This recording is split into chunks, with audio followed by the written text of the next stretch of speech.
जय हिंद साथियों, स्वागत है आप सभी का द कॉन्सेप्ट क्लास की यूट्यूब चैनल पे।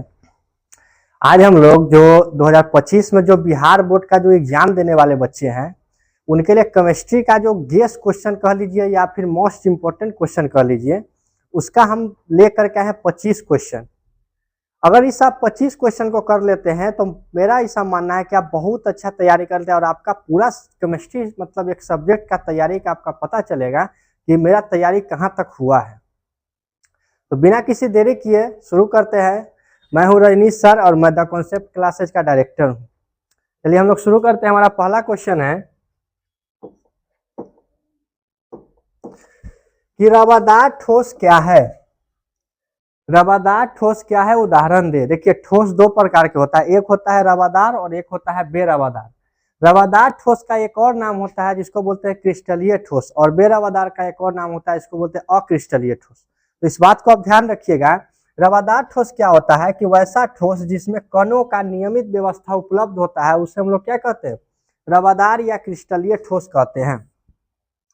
जिसमें कण का क्या हो, नियमित व्यवस्था, मतलब एक कण मान लीजिए अगर इस तरीका से है तो दूसरा कण इस तरीका से हो, मतलब नियमित एकदम कहते हैं कि सीक्वेंस में चले। क्या हो, सीक्वेंस में चले। इसको हम लोग कौन सा ठोस कहेंगे, तो उसको हम लोग कहेंगे रवादार ठोस कहेंगे। उम्मीद करते हैं समझ में आ रहा होगा।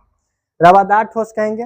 रवादार ठोस का उदाहरण होता है लोहा, NaCl और क्वार्ज। एक चीज आप क्या याद रखिएगा कि जो अक्रिस्टलीय ठोस जो होता है जिसको बेरवादार भी कहते हैं, अक्रिस्टलीय ठोस, देखिए क्वार्ज जो होता है वो किसका उदाहरण है, तो वो है किसका, रवादार ठोस का उदाहरण है। और अक्रिस्टलीय या बेरवादार ठोस का एक उदाहरण बहुत इंपॉर्टेंट है, आप उसको याद कर लीजिएगा, जिसको बोलते हैं क्वार्ज ग्लास। तो क्वार्ज ग्लास किसका उदाहरण है, तो अक्रिस्टलीय का। और क्वार्ज सिर्फ अगर पूछे तो किसका उदाहरण हो जाएगा, क्रिस्टलीय का। इस बात को आप ध्यान रखिएगा, पूछ देता है कभी कभी। चलिए अगला हम देखते हैं। अगला हमारा है कि स्कंदन किसे कहते हैं। स्कंदन किसे कहते हैं, तो स्कंदन क्या होता है कि जब किसी कोलाइडल विलयन के कणों का आवेश अपघट्य के विलयन से विपरीत आवेशित आयन से उदासीन होने को क्या कहते हैं, स्कंदन कहते हैं। मतलब क्या कर रहा है कि जब किसी कोलाइडल विलयन आप जानते हैं क्या होता है कि कणों का आवेश अपघट्य के विलयन से, आवेश अपघट्य का एक विलयन होता है जिसमें से किसका, उस कण का, इस विलयन के कण का विपरीत आवेशित आयन से उदासीन होने को, मतलब कि न्यूट्रल होने को हम लोग क्या कहते हैं, स्कंदन कहते हैं। उम्मीद करते हैं कि आपको समझ में आ रहा होगा। नेक्स्ट क्वेश्चन हम लोग देखते हैं। नेक्स्ट हमारा क्वेश्चन है कि शोषण किसे कहते हैं। मोस्ट इंपोर्टेंट क्वेश्चन कि शोषण किसे कहते हैं, उदाहरण दे। तो देखिए दो तरीका से चीज होता है, एक होता है अधिशोषण, एक होता है अवशोषण। अधिशोषण जो होता है, ध्यान से समझिएगा, एक होता है क्या, तो होता है अधिशोषण, और एक क्या होता है, अवशोषण। अवशोषण जो हमारा अधिशोषण जो होता है, अधिशोषण वो पृष्ठीय घटना है, यानी कि क्या होता है, सतह पे होता है, पृष्ठ पे होता है, पृष्ठीय घटना है। और जो अवशोषण है वो सतह के अंदर में होता है, मतलब आंतरिक घटना है, अंदर में होता है। जैसे कि मान लीजिए हम आपसे अगर एग्जाम्पल के तौर पे पूछे कि ये एक मान लीजिए मेरा सतह है और इस पे कोई कण आकर के चिपक रहा है बाहर से आकर के क्या हो रहा है, चिपक रहा है, तो मतलब कि ये कौन होगा, ये होगा अधिशोषण। और इसी में बोले कि ये कोई सतह है और इस पे कण भीतर से जाकर के मतलब कि एडजस्ट हो रहा है और फुल एडजस्ट हो रहा है, मतलब रेगुलर अरेंजमेंट के साथ में, तो ये क्या हो जाएगा, अवशोषण में आएगा। तो उम्मीद करते हैं कि अधिशोषण और अवशोषण आपको समझ में आ रहा होगा। अधिशोषण क्या है, पृष्ठीय घटना है, और अवशोषण क्या है, पदार्थ के अंदर होने वाली घटना है। अवशोषण में जो होता है समान मात्रा में ये डिस्ट्रीब्यूट हुआ रहता है, और यहाँ समान मात्रा में डिस्ट्रीब्यूट नहीं रहता है। और इसी का एक दोनों को मिला करके भाई है जिसका नाम क्या होता है, शोषण। शोषण क्या कहते हैं, शोषण कहता है, एक MC बेन करके एक वैज्ञानिक का नाम है जो क्या बोले हुए शोषण के बारे में, कि जब अधिशोषण एवं अवशोषण एक साथ होता है उसे हम लोग क्या कहते हैं, शोषण कहते हैं। मतलब दो चीज जब एक साथ हो, यानी कि अधिशोषण भी हो और शोषण भी हो, तो दोनों जब एक साथ होता है तो उसे हम लोग क्या कहते हैं, उसे हम लोग शोषण का नाम देते हैं। उम्मीद करते हैं कि आपको समझ में आ रहा होगा। चलिए नेक्स्ट हम लोग देखते हैं कि परीक्षक किसे कहते हैं। हमारा अगला क्वेश्चन है कि परीक्षक किसे कहते हैं, तो इसका क्या है, वे पदार्थ जो भोजन को सड़ने गलने वो अपघटित यानी कि खराब होने से रोकता है, उन पदार्थ को हम लोग क्या कहते हैं, परिरक्षक कहते हैं। यानी कि जो पदार्थ क्या कहता है, भोजन को, खाने वाला चीज को सड़ने गलने या खराब होने से जो चीज रोकता है उसे हम लोग क्या कहते हैं, उसे परीक्षक कहते हैं।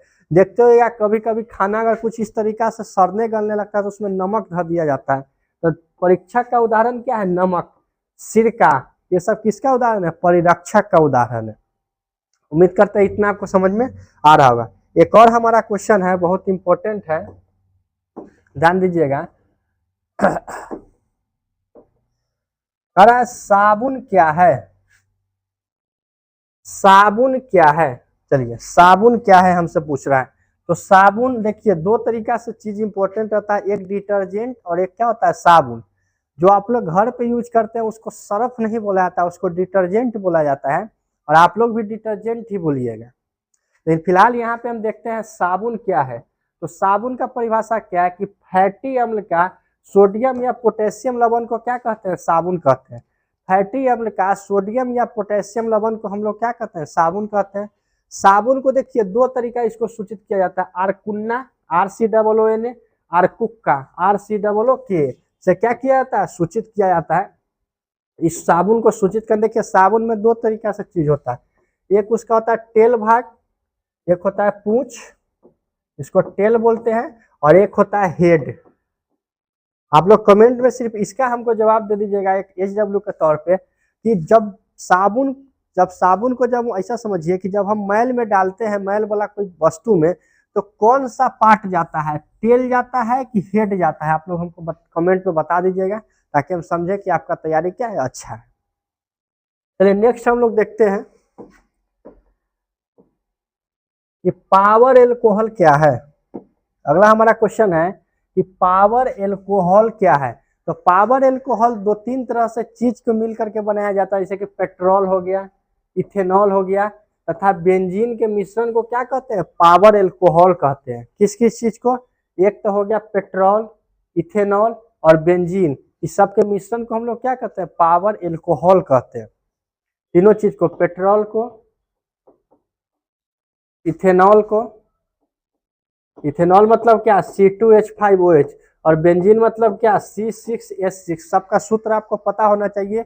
इस सब को अगर हम जोड़ करके अगर हम यूज करते हैं तो इसका नाम क्या होता है, पावर एल्कोहल नाम होता है इसका, तीनों चीज को जोड़ करके। चलिए उम्मीद करते हैं कि आपको समझ में आ रहा होगा। देखो अभी जो बच्चे एग्जाम देने वाले हैं वो क्या करेंगे, नया कोई चीज नहीं पढ़ना है, जो चीज पढ़े हुए हैं उसी को रिवाइज कीजिए, क्योंकि नया पढ़ने जाइएगा तो फेंका जाइएगा। इसका हम जीता जागता उदाहरण बहुत सारा देखे हुए हैं कि बच्चा क्या करता है कि 15 तक 20 जनवरी तक पढ़ते रहता है नया नया चीज सब, जब 10 दिन रिवीजन के लिए देता है 10 दिन में क्या रिवीजन कर लीजिएगा।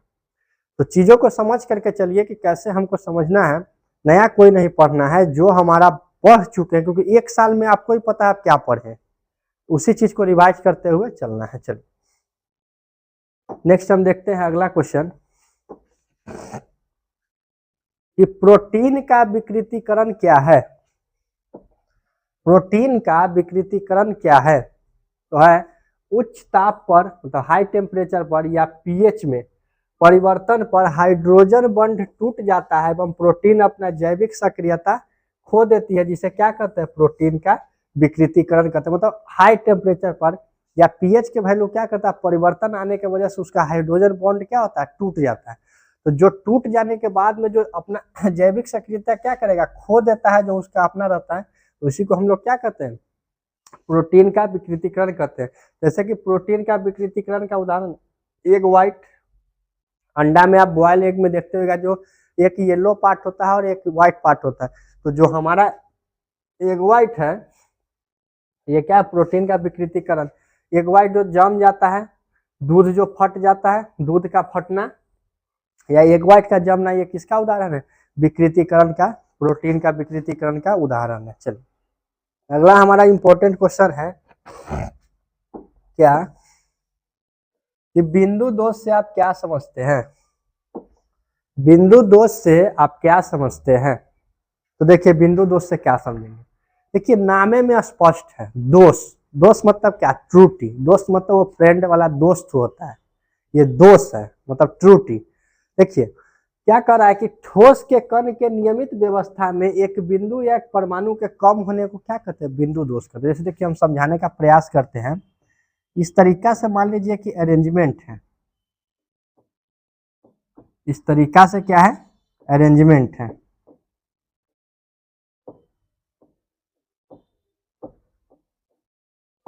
इस तरीका से हमारा क्या है, अरेंजमेंट। किस चीज का अरेंजमेंट है, तो अरेंजमेंट हमारा है NaCl का। मतलब एक में अगर Na होगा तो एक में Cl होगा, फिर Na, फिर Cl, फिर Na, फिर यहाँ Na के बाद Cl, Cl के बाद क्या Na, Na के बाद Cl, Cl के बाद Na और Na के बाद Cl। देखिए इस तरीका से मान लीजिए क्या है अरेंजमेंट। और इस अरेंजमेंट में से हम क्या करेंगे, एक चीज को क्या करेंगे, हटा देंगे। एक चीज को हम क्या करते हैं, हटा देते हैं। एक चीज को मान लीजिए यहाँ से हम Cl को क्या कर दिए, गायब कर दिए। Cl को क्या किए, गायब कर दिए। तो गायब करेंगे तो एक बिंदु की तरह क्या आ गया, इसमें दोष आ गया, मतलब त्रुटि आ गया, एरर आ गया। कैसे आ गया, एक बिंदु की तरह उसमें दोष आ गया। तो जो वही जो दोष आता है, जो बिंदु की तरह जो एक दोष जो कम हो जाता है, एक परमाणु क्या हो गया, कम हो गया, उसको हम लोग क्या कहेंगे, बिंदु दोष। आप लोग 2-3 दोष याद रखिएगा। कौन कौन, एक तो रेखा दोष जो एक रेखा के कारण आता है, एक रखिएगा शॉर्टकी दोष याद, और एक फ्रेंकल दोष। इस तीनों दोष को आप लोग देख लीजिएगा, बहुत इंपॉर्टेंट है, इसलिए हम बता दिए हैं कि दोष बहुत ज्यादा इंपॉर्टेंट क्वेश्चन आ जाता है, इसको आप लोग देख लीजिएगा। चलिए नेक्स्ट हम लोग देखते हैं अगला क्वेश्चन।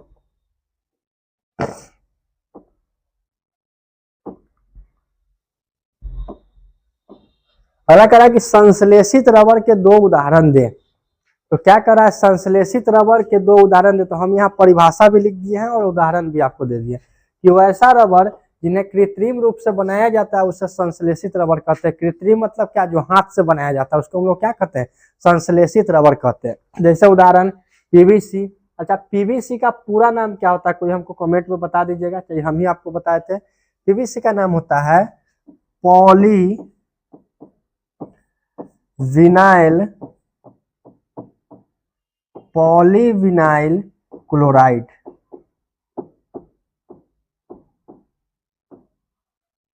PVC का नाम क्या होता है, पॉलीविनाइल क्लोराइड, जो किसका उदाहरण है, तो संश्लेषित रबर का उदाहरण है। एक पॉलीथीन जो आप लोग यूज करते हैं घर पे वो है ब्यूना S नायलॉन 66, ये सब किसका उदाहरण है, तो संश्लेषित रबर का उदाहरण है। चलिए नेक्स्ट हम लोग देखते हैं। हमारा 10वां क्वेश्चन है कि हाइड्रोजन परिवार के कौन कौन सदस्य है। तो हाइड्रोजन परिवार आप लोग समझते होइएगा, ग्रुप कितना के सदस्य को हाइड्रोजन परिवार कहते हैं बताइए। तो हम लोग बोलते हैं वर्ग 17 के, वर्ग जो 17 होता है उसको हम लोग कौन परिवार बोलते हैं, तो उसको बोलते हैं हाइड्रोजन परिवार बोलते हैं। और देखिए वर्ग 17 को बोलते हैं हाइड्रोजन परिवार, कोई दिक्कत नहीं है। इसमें कौन कौन सा तत्व आता है, इसमें आता है फिर, कल, बाहर, आई, आंटी।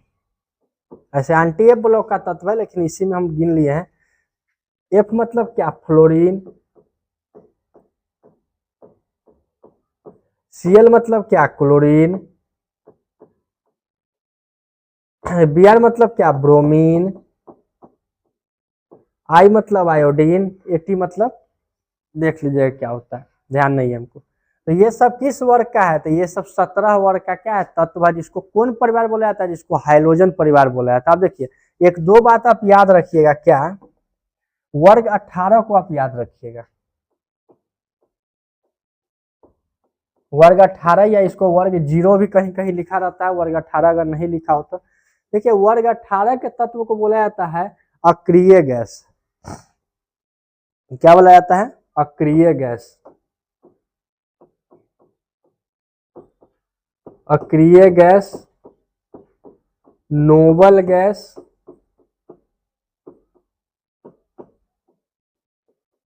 अक्रिय गैस, नोबल गैस, निष्क्रिय गैस,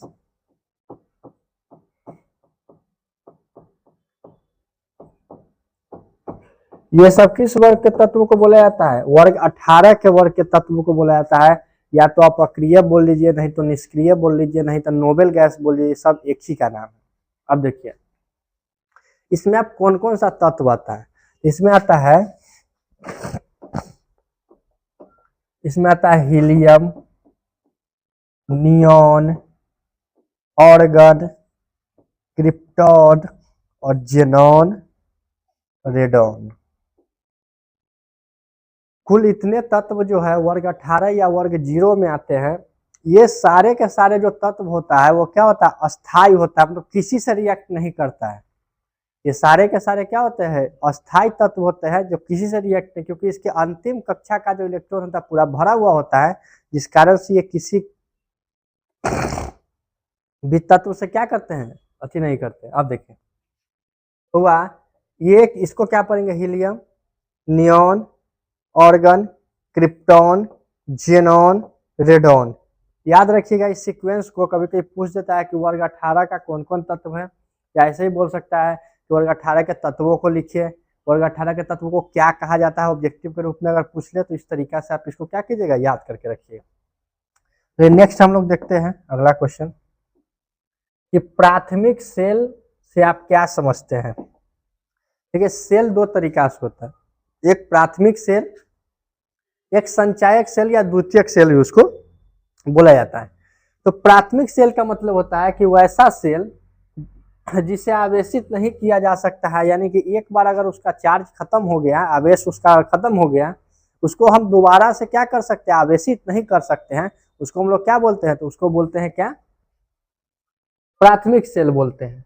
और द्वितीयक सेल जिसको संचायक सेल भी आप लोग बोलते हैं, उसका परिभाषा हो जाता है कि वैसा सेल जिसे बार बार आवेशित किया जा सकता है, उसे हम लोग कौन सा सेल बोलते हैं? उसे बोलते हैं संचायक सेल। अब देखिए प्राथमिक सेल का उदाहरण है शुष्क सेल एवं mercury cell. Dry cell and mercury cell इसका क्या है? प्राथमिक सेल का उदाहरण है। इसको आप लोग याद रखिएगा। नेक्स्ट हम लोग देखते हैं अगला। कह रहा है कि हीमोग्लोबिन में उपस्थित धातु का नाम बतावे। हीमोग्लोबिन में कौन सा धातु उपस्थित होता है? तो आप लोग जानते होइएगा हीमोग्लोबिन में लोहा धातु उपस्थित होता है। और हीमोग्लोबिन एक प्रोटीन होता है। कभी कभी ये भी पूछ देता है कि हीमोग्लोबिन क्या है? तो हीमोग्लोबिन एक प्रोटीन होता है, इसको आप लोग ध्यान रखिएगा। चलिए अगला हम लोग देखते हैं।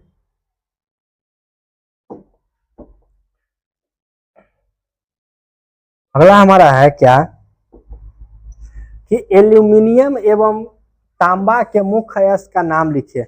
देखिए 5 नंबर का क्वेश्चन अगर आप चाहते हैं कि एक पकड़ा जाए तो आप 4 चीज को आप लोग रिवाइज कर लीजिए। किसका? एक है कॉपर का निष्कर्षण, दूसरा है एल्युमिनियम का, और तीसरा है जिंक का। इस 3 क्वेश्चन को आप लोग रिवाइज कर लीजिएगा। हो सकता है 5 नंबर का इस बार इससे पूछ दे, क्योंकि बहुत साल से ये नहीं पूछ रहा है, 2-3 साल से। हमको लगता है इस साल कहीं पूछ दे, लग रहा है, श्योर नहीं है। तो क्या कीजिएगा? आप इसको देख लीजिएगा कि इसका मुख्य अयस्क, तो अभी खैर हम इसका दोनों का बता ही दे रहे हैं। जिंक का आप लोग देख लीजिएगा कि मुख्य अयस्क क्या क्या होता है। ऑब्जेक्टिव भी पकड़ा जाए, 2 नंबर भी पकड़ा जाए। चलिए तो एल्युमिनियम का सबसे पहले देख लेते हैं। एल्युमिनियम का अयस्क के नाम क्या है? निम्नलिखित है। कौन कौन अयस्क है? एक है बॉक्साइट, जिसका सूत्र क्या होता है? Al2O3 × 2H2O, जो क्या है? मुख्य अयस्क है। जो इसका मेन अयस्क होता है एल्युमिनियम का, उसका नाम क्या है? बॉक्साइट है। और इसका सूत्र क्या होता है? Al2O3 × 2H2O, बॉक्साइट का सूत्र होता है। अगला दूसरा है करंडम। करंडम का क्या होता है? Al2O3, याद रखिएगा सूत्र, कभी कभी देता है सूत्र ही देता है, नाम नहीं देता। और एक होता है क्रायोलाइट। तो क्रायोलाइट का क्या है? Na3Alf6, जो क्या है? दूसरा मुख्य अयस्क है। कोई दिक्कत की बात नहीं है। 3 तरह का अयस्क, अल्युमिनियम का 3 गो अयस्क होता है मेन। एक को बोलते हैं बॉक्साइट, करंडम और क्रायोलाइट। इसका सूत्र याद रखिएगा, वो आपके लिए इंपॉर्टेंट होगा, क्योंकि ऑब्जेक्टिव में इस तरीके का क्वेश्चन आता है। चलिए अगला हम लोग देखते हैं। अभी हम लोग एल्युमिनियम का जान चुके हैं, अभी हम लोग कॉपर का जानेंगे कि कॉपर का अयस्क का नाम क्या क्या है, क्योंकि क्वेश्चन में पूछा था दो तरह का, एक कॉपर का और एक एल्युमिनियम का।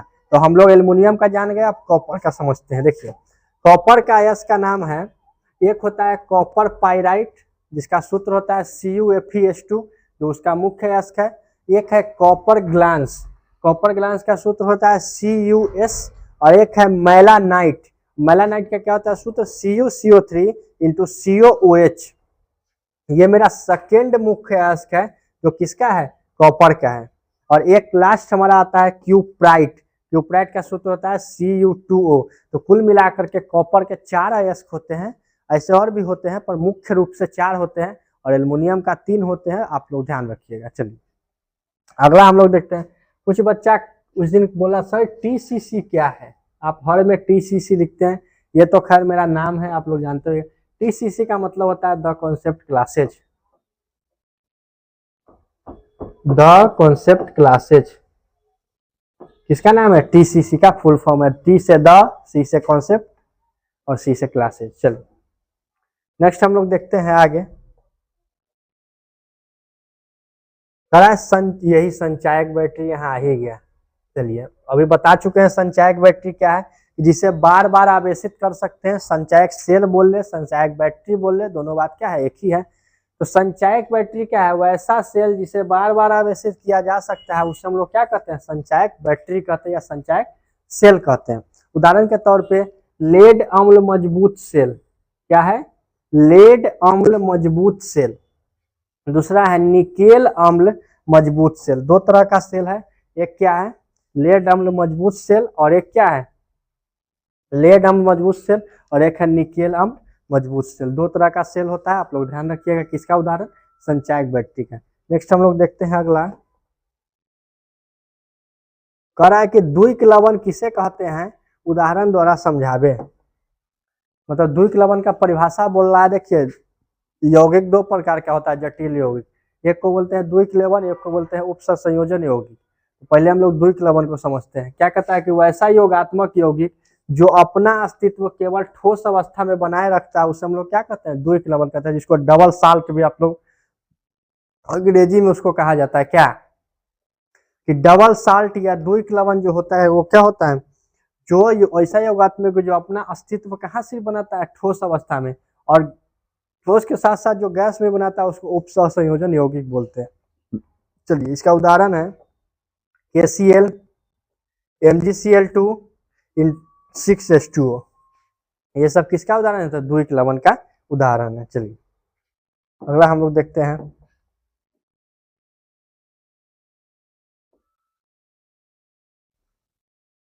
चलिए कह रहा है कि डिटॉल का मुख्य संघटक, आप लोग को दिख रहा होगा कि डिटॉल का मुख्य संघटक क्या है। तो डिटॉल का मुख्य संघटक क्या है, क्लोरोक्सिलेनॉल, एवं दूसरा क्या, अल्फा टेरपिनॉल। डिटॉल का दो ही मुख्य संघटक यहाँ इंपॉर्टेंट है, क्लीसेनॉल और एक क्या, अल्फा टेरपिनॉल। ये क्या है, डिटॉल का मुख्य संघटक है। चलिए नेक्स्ट हम लोग देखते हैं। 15 हो गया, 16 हो गया, 17। चलिए 17 क्वेश्चन कर रहा है कि सल्फर जो होता है SF6 के रूप में होता है, लेकिन जो क्लोरीन होता है बनता है पर क्लोरीन सल्फर जो होता है क्लोरीन के साथ SF6 बना लेता है, लेकिन क्लोरीन के साथ Cl4 नहीं बनाता है, क्यों। तो इसका जवाब क्या है कि जानते होइएगा कि फ्लोरीन का आकार क्या होता है, छोटा होने के कारण SF6 बनाता है, जबकि क्लोरीन का आकार क्या होता है, बड़ा होने के कारण ये क्या करता है, HCl4 नहीं बनाता है। फ्लोरीन का आकार क्लोरीन से छोटा होता है, आप लोग देखे भी होइएगा, क्योंकि यहाँ से अभी बताए कि फिर कल बाहर आईएनटी, जब भी हम वर्ग में ऊपर से नीचे जाते हैं तो उसका आकार बढ़ते जाता है। तो मतलब इसका आकार क्या होगा, छोटा, फिर इससे बड़ा इसका, फिर इससे बड़ा इसका, तो मतलब इसका आकार क्या है, छोटा, और इसका आकार क्या है, बड़ा। तो छोटा होने के कारण कहीं भी एडजस्ट हो जाता है। अब भाई घर में जो सबसे छोटका बउआ जो होता है केकरो साथ रह लेता है, कोई उसको दुलार प्यार कर देता है, लेकिन जो बड़ा होता है उसको दुलार प्यार थोड़ा कम मिलता है। उसी प्रकार समझिए कि ये छोटा है, इसलिए क्या करता है, सब के साथ मिल करके SF6 क्या करता है, बना लेता है। लेकिन क्या करता है, क्लोरीन का आकार बड़ा होने के कारण ये क्या करता है, HCl4 नहीं बना पाता है। उम्मीद करते हैं कि आपको समझ में आ रहा होगा।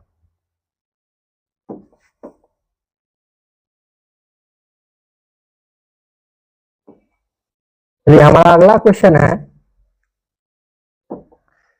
कि फिनॉल एल्कोहल से ज्यादा अम्लीय होता है क्यों? फिनॉल एल्कोहल से ज्यादा अम्लीय होता है क्यों? थोड़ा सा इसको और हम ऊपर कर देते हैं।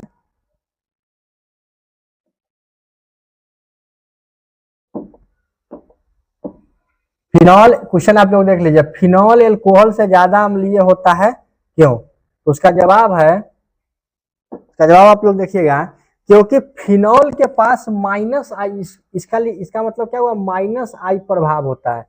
किसके पास? फिनॉल के पास होता है। एवं एल्कोहल के पास भी क्या होता है, माइनस ही आई प्रभाव होता है। लेकिन फिनॉल की स्थिरता जो होती है एल्कोहल से ज्यादा होता है। फिनॉल जो होता है वो एल्कोहल से क्या होता है, ज्यादा होता है स्थिरता उसका। फिनॉल का मतलब क्या, C6H6OH, और एल्कोहल का मतलब क्या, OH। तो क्या फिनॉल का ज्यादा और इसका कम होने के कारण जिसका स्थिरता ज्यादा वो ज्यादा अम्लीय, इसलिए फिनॉल क्या होता है, यह ज्यादा अम्लीय होता है, अधिक अम्लीय होता है। उम्मीद करते हैं कि आपको समझ में आ रहा होगा। याद रखिएगा, फिनॉल के पास माइनस आई प्रभाव होता है, लेकिन एल्कोहल के पास भी माइनस ही आई प्रभाव दो प्रकार का होता है, जिसको प्रेरणिक प्रभाव आप लोग हिंदी में पढ़ते हैं, इंग्लिश में इंडक्टिव इफेक्ट इसको बोलते हैं।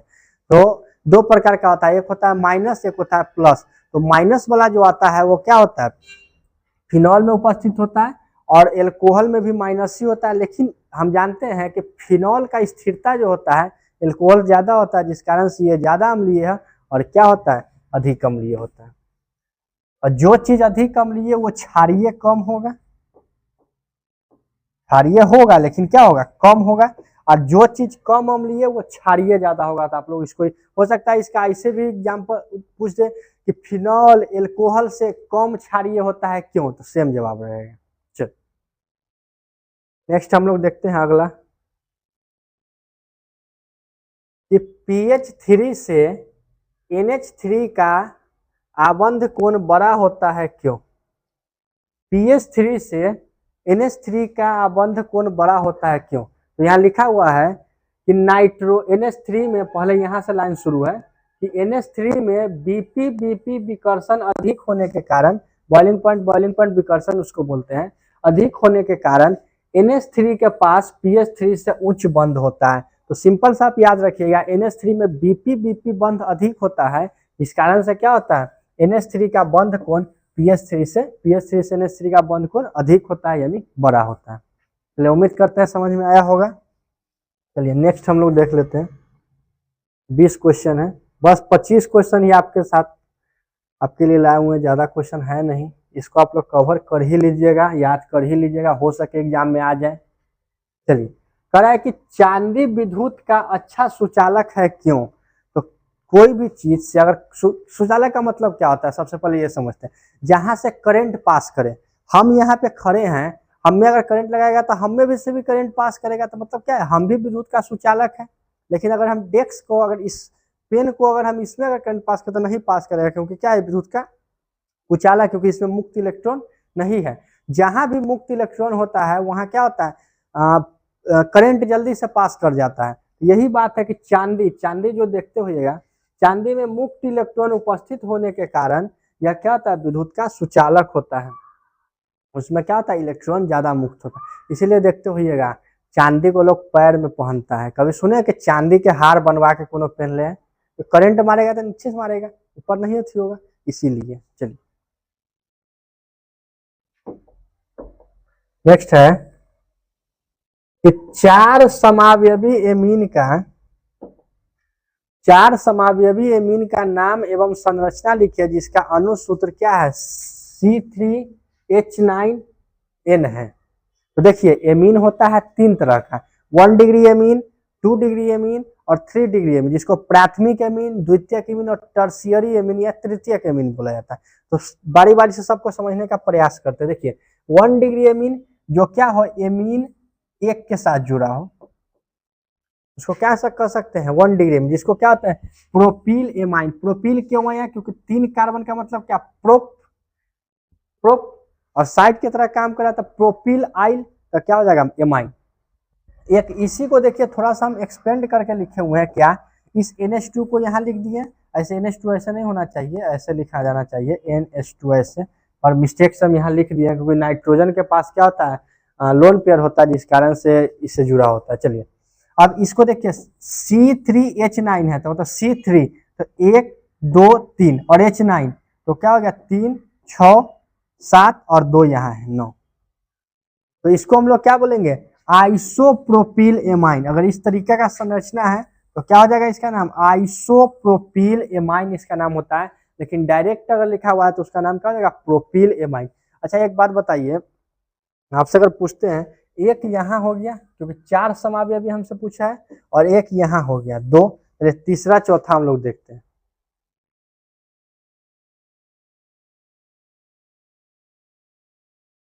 अब देखिए 2 डिग्री एमीन आ गया। 2 डिग्री एमीन को कैसे पहचानेंगे, ये एमीन है और 2 कार्बन से जुड़ा हुआ है इसलिए क्या हो जाएगा 2 डिग्री एमीन। इसका नाम क्या हो जाएगा N methyl amine, N methyl amine. और 3 डिग्री एमीन जो 3 कार्बन जुड़ा हो, एक यहाँ देखिए कार्बन है और एक यहाँ और एक यहाँ, 3 कार्बन जुड़ा है मतलब 3 डिग्री एमीन, ये क्या हो जाएगा एमाइन हो जाएगा। इसका नाम क्या हो जाता है ट्राई मेथाइल एमाइन। इसका नाम क्या होता है ट्राई मेथाइल एमाइन। चलिए नेक्स्ट हम लोग देखते हैं, 1-2 क्वेश्चन और बचा हुआ है। हमारा 22 क्वेश्चन है कि सांद्र HNO3 को एल्यूमिनियम के पात्र में संग्रह करते हैं क्यों। आप लोग 2-3 तरह का यहाँ पे क्वेश्चन याद रखिएगा, एक की H2S जिंक के बर्तन में H2SO4 को रख सकते हैं कि नहीं, और एक और कॉपर के बर्तन में H2SO4 को रख सकते हैं कि नहीं। इसको आप लोग कंप्लीट कर लीजिएगा। फिलहाल इसको हम लोग देखते हैं कि सांद्र HNO3, पहला बात HNO3 का नाम क्या होता है, तो HNO3 का नाम होता है नाइट्रिक अम्ल। तो नाइट्रिक अम्ल को एल्युमिनियम के पात्र में संग्रह करते हैं क्यों, तो क्यों संग्रह करते हैं, क्योंकि नाइट्रिक अम्ल मतलब HNO3 एल्युमिनियम के साथ अभिक्रिया नहीं करता है, इसलिए क्या करते हैं एल्युमिनियम के पात्र में संग्रह कर सकते हैं। अब मान लीजिए किसी भी चीज को रख दिया अभिक्रिया कर जाएगा तो खत्म हो जाएगा, लेकिन अगर अभिक्रिया नहीं कर रहा है मतलब उसमें क्या हो रहा है रखा रहा है अच्छे से, तो इसीलिए हम क्या कर सकते हैं एल्युमिनियम के बर्तन में किसको रख सकते हैं तो HNO3 को रख सकते हैं। चलिए नेक्स्ट क्वेश्चन देखते हैं।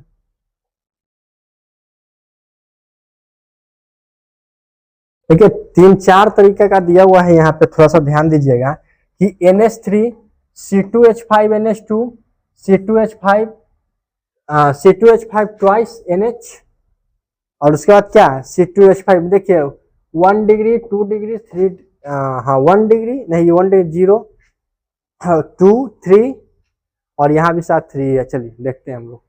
कह रहा है कि क्षारीयता के बढ़ते क्रम में सजावे, तो इसका क्षारीयता का बढ़ते क्रम क्या हो जाएगा, सबसे पहले आएगा NH3, मतलब उसके कह रहा है कि बेस जिसका मतलब जितना ज्यादा बेस प्रॉपर्टी है उसको उस अनुसार, जिसका कम है उसको पहले और जिसका ज्यादा है उसको बाद में, डायरेक्ट यही बोल रहा है।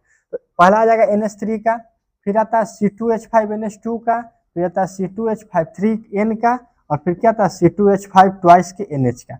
इसका आप लोग क्रम याद रखिएगा, बराबर पूछता रहता है तो इसलिए इम्पोर्टेंट है, इसलिए हम यहाँ पे इसको लिखे हुए। चलिए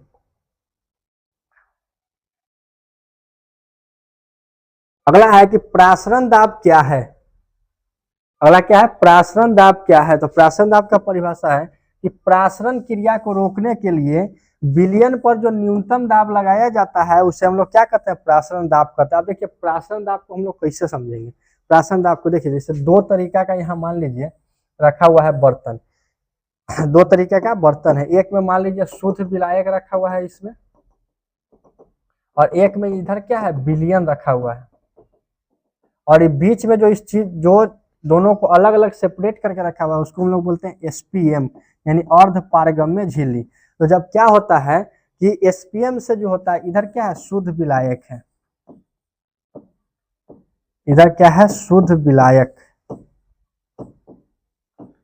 और इधर क्या है विलयन, और इधर क्या है विलयन। अब देखिए शुद्ध विलायक से विलयन के तरफ क्या करता है कण मूव करता है यानी पास होता है, मतलब SPM का एक प्रॉपर्टी होता है जो बोलता है क्या कि शुद्ध विलायक से विलयन के तरफ ही हम तुमको जाने देंगे, ये बिलियन से शुद्ध विलायक की तरफ नहीं जा सकता है, ये इसका प्रॉपर्टी होता है। आप देखिए, तो जब इसके तरफ जब जाता है तो इधर क्या होगा, कण सब बढ़ेगा। तो क्या कहता है कि प्राशन की क्रिया को रोकने के लिए अगर ये जा रहा है जा रहा है जा रहा है, अब जो लिमिट होगा वहीं तक ये क्या करेगा, सर्वाइव कर पाएगा, नहीं तो फट जाएगा। तो क्या करता है, इस क्रिया को रोकने के लिए इस पर एक बल लगाया जाता है पिस्टन के तरह, इसको दबाया जाता है कि अब जगह नहीं है, तुम अब नहीं आओ। तो नहीं आएगा तो ये इधर ही रह जाएगा। तो इसीलिए बोला है कि बिलियन पर जो न्यूनतम दाब लगाया जाता है उसे हम लोग क्या कहते हैं, प्रासरण दाब कहते हैं। एक इसका उल्टा आता है विपरीत प्रासरण। विपरीत प्रासरण में जो है कण उल्टा मूव करता है, जिसको आरओ बोलते हैं। आरओ का पानी भी आप लोग पिए होइएगा, फिल्टर करके पिलाता है। प्रासरण दाब को पाई से सूचित करते हैं और प्रासरण दाब का फॉर्मूला होता है CRT। पाई मतलब प्रासरण दाब, सी मतलब मोलारता, आर मतलब गैस नियतांक, टी मतलब ताप। गैस नियतांक का वैल्यू होता है 0.0821 ATM, इसको याद रखिएगा। उम्मीद करते हैं कि इतना आपको समझ में आ रहा होगा। चलिए 24 मेरा लास्ट क्वेश्चन और बचा हुआ है। कह कि मोललता क्या होता है, मोललता क्या होता है। तो मोललता कहने का मतलब है कि 1 किलोग्राम विलायक में उपस्थित विलेय की मोलों की संख्या को क्या कहते हैं, मोललता कहते हैं। मोललता को छोटका एम से सूचित करते हैं और मोलरता को बड़का एम से सूचित करते हैं। उसके बाद जो यहाँ लिखा हुआ है क्या, कि यह ताप पर निर्भर करता है, यानी कौन ताप पर निर्भर, सॉरी ताप पर नहीं करता है निर्भर, मोललता, और इसका इकाई मोल प्रति केजी होता है। मोललता का फॉर्मूला भी देख लीजिए, मोललता मतलब छोटका एम, यानी विलेय का द्रव्यमान, विलेय को हम बी मानते हैं, बट्टा उसका गम, विलेय का 1 केजी विलायक में उपस्थित विलेय, ऐसे नहीं भाई। चलिए मोललता बराबर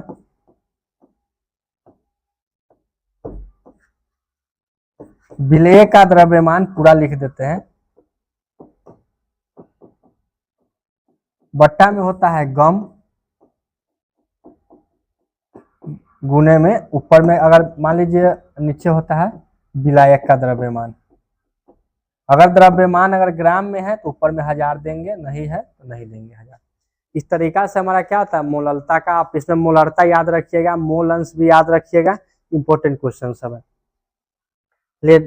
नेक्स्ट हमारा है ये, इसको आप लोग थोड़ा सा देखिए। कह रहा है कि all the best my dear champs, जो भी एग्जाम देने वाले हैं उन सबको शुभकामना है कि जाइए अच्छे से एग्जाम दीजिए। उम्मीद करते हैं कि आपका तैयारी बहुत अच्छा होगा। किसी भी तरीका से अगर आपको कोई प्रॉब्लम हो, कोई मतलब कोई दिक्कत हो, तो आप इस नंबर पे एनी टाइम जब भी आपको मन हो आप इस नंबर पे क्या कर सकते हैं, कांटेक्ट कर सकते हैं। आपको उसका सॉल्यूशन दिया जाएगा। ये मेरा ऑफिशियल नंबर है, इसको आप लोग लिख सकते हैं। इस पे आपको क्या किया जाएगा, सॉल्यूशन दिया जाएगा। बहुत अच्छे से जा करके क्या कीजिए, एग्जाम दीजिए। हम ऑब्जेक्टिव का भी ला रहे हैं, पर अभी तो फिलहाल बहुत समय हो चुका है, तो ऑब्जेक्टिव के लिए अभी सोचे नहीं है। कल से क्या करेंगे, ऑब्जेक्टिव का भी आपको हर चैप्टर का चैप्टर वाइज क्या करेंगे, लाएंगे। और उससे अगर आप कर लिए तो उससे बाहर ऑब्जेक्टिव नहीं जाएगा, इतना उम्मीद हम जरूर करते हैं। 1-2 चीज हम चाहते हैं कि आप लोग सिर्फ देख ले, क्योंकि वो चीज क्या है, बहुत ज्यादा इंपॉर्टेंट है कि हाँ वो चीज है क्या। थोड़ा सा जो है कभी कभी इलेक्ट्रॉनिक विन्यास पूछ देता है, इस विषय में थोड़ा सा हम क्या कर लेते हैं, बात कर लेते हैं, क्योंकि बहुत इंपॉर्टेंट है। इलेक्ट्रॉनिक विन्यास निकालने के लिए क्या कीजिएगा,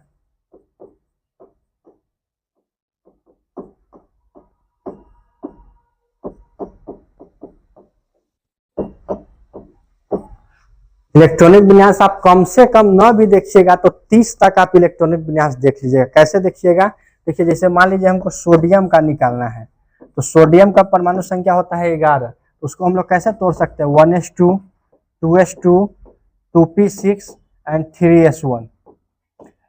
1s के बाद 2s आता है, 2s के बाद 2p आता है, 2p के बाद 3s आता है। इस तरीका से क्रम चलता है। तो अगर आपको क्रम नहीं पता है तो आप उस नंबर पे एक बार कांटेक्ट कर लीजिएगा, हम आपको क्रम भेज देंगे।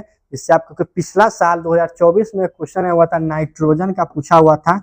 नाइट्रोजन का होता है 7 और इस तरीका से दिए हुआ था इसका 1s2, 2s2 एंड 2p3। अब पूछा था कि ये किस तत्व का है, तो कैसे पता चलेगा? 2 2 4 और 3 7, 7 पे क्या आता है? नाइट्रोजन, तो वो किसका हो जाएगा? नाइट्रोजन का हो जाएगा।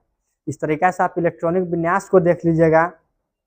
उसके बाद आप फिजिकल केमिस्ट्री जो होता है जिसमें 5 को चैप्टर आता है, क्या क्या? तो एक आता है आपका ठोस अवस्था, विलयन, वैद्युत रसायन, रासायनिक बल गतिकी और पृष्ठ रसायन। ये 5 चैप्टर अगर आप कंप्लीट करके चलते हैं तो लगभग में आपका 45 नंबर का क्वेश्चन उससे टकरा जाएगा। 45 अगर ना भी आया तो 40 नंबर तो श्योर रखिए उसमें से आ ही जाएगा। तो 40 नंबर वो, 25 30 नंबर, 29 28 नंबर आपको प्रैक्टिकल मिल जाएगा। 5 नंबर के लिए निष्कर्षण वाला बता दिए हैं। और 5 नंबर आपको अगर करना है अपना सही तो IUPAC नाम आप लोग देख लीजिएगा। IUPAC नाम जैसे कि हम आपसे पूछे C4H10 को क्या बोलते हैं? तो C4 4 मतलब क्या? ब्यूट। सिंगल बॉन्ड रहता है तो इसको बोलेंगे ब्यूटेन, तो इसी को बोलते हैं क्या? IUPAC नाम। एल्कोहल को क्या सूचित करते हैं? जैसे एल्कोहल को OH लिखते हैं, एल्डिहाइड को CHO लिखते हैं, कार्बोक्सिलिक अम्ल को COO लिखते हैं, COOH, कीटोन को CO लिखते हैं। इस तरीके से नाम आप लोग याद रखिएगा। और इससे कैसे IUPAC क्वेश्चन बन सकता है उसको आप लोग देखें। 5 नंबर का क्वेश्चन, 5-7 नंबर का क्वेश्चन इससे फंसता है हर साल, और उम्मीद है कि इस साल भी क्या होगा, इससे 5 नंबर का क्वेश्चन फंसेगा। तो इसी उम्मीद के साथ हम क्या करते हैं, एक और आप बात याद रखिएगा। क्या मेरा? बस एक बात आप याद रखिएगा। क्या?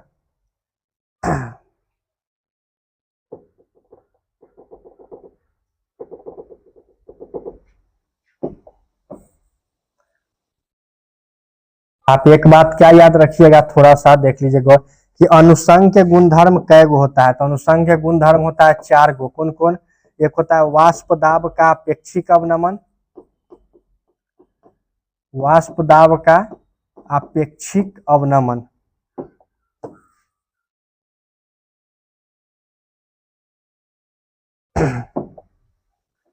अपेक्षिक अवनमन। दूसरा को हम लोग बोलते हैं क्वथनांक का उन्नयन,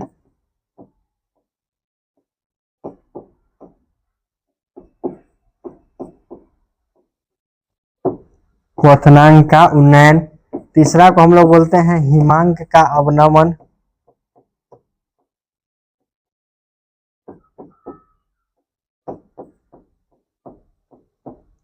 और चौथा को बोलते हैं हम लोग परासरण दाब।